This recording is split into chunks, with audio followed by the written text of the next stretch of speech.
তো ভাই যাকাত তো আমরা দিব, তবে কাদেরকে দিব সেই দিকেও আমাদেরকে চিন্তা ভাবনা করতে হবে। সঠিক পাত্রকে, সঠিক পাত্রের হাতে আমাদের যাকাতটাকে পৌঁছে দিতে হবে।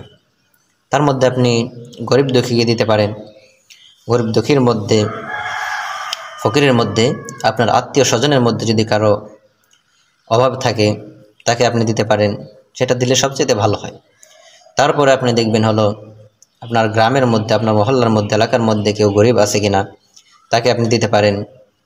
তারপর আরেকটা উত্তম রাস্তা হলো, উত্তম জায়গা হলো, সেটা হলো মাদ্রাসার মধ্যে যারা এতিম রয়েছে, যারা গরিব রয়েছে, যারা দরিদ্র রয়েছে, তো তাদেরকে যদি দিতে পারেন সবচেয়ে বেশি লাভবান হতে পারবে। কেননা তাকে আপনি দিন শিক্ষায় সহযোগিতা করলেন, সে যাতে দিন শিখতে পারে সেই কাজের মধ্যে আপনি অংশগ্রহণ করলেন, এতে আপনি বেশি লাভবান হতে পারবেন। কেননা সে যদি দিন শিক্ষা করে, দিন শিক্ষা করতে পারে, আলেম হইতে পারে, হাফেজ হইতে পারে, সে যদি এই দিন প্রসার ঘটাইতে পারে, এটার ধারাবাহিকতা যতদিন পর্যন্ত থাকবে ততদিন পর্যন্ত আপনার আমল নামায় সব চলতে থাকবে। এই জন্য ভাই মাদ্রাসার যে সমস্ত এতিম বাচ্চারা আছে তাদেরকে যদি আপনি দেন তাহলে অধিক পরিমাণে সওয়াব লাভ করতে পারবেন। তো এই যে ভাই যাকাত, এটা আমাদের প্রত্যেকেরই আদায় করতে হবে, কারণ এটা গরিব মানুষের হক।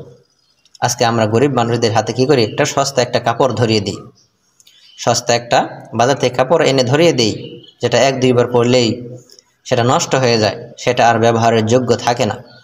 এটা লোক দেখানোর জন্য আমরা করি ভাই, লোক দেখানোর জন্য করা যাবে না। আমাদের নিয়তটাকে খালেজ করতে হবে, আমাদের নিয়তটাকে আগে ঠিক করতে হবে ভাই। নিয়ত, মনের ইচ্ছার নাম হচ্ছে নিয়ত। আপনার মনে কী আছে সেটা আপনি নিজেই ভালো জানেন।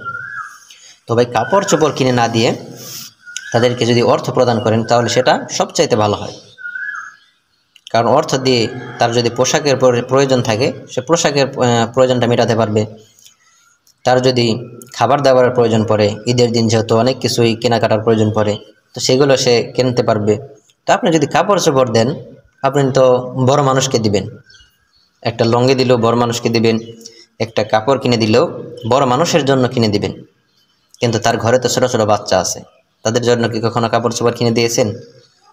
তাদের কাপড় চোপড়ের ব্যবস্থাটা কোথা থেকে হবে? এই জন্য ভাই আমরা যদি সকলেই তাদের হাতে টাকা দিয়ে দিই তাহলে হয়তো তাদের ছোট বাচ্চার জন্য তারা পোশাক কিনতে পারবে, নিজেদের পছন্দ মতো পোশাক কিনতে পারবে, সব দিক দিয়ে দেখে তারপর পোশাক কিনতে পারবে।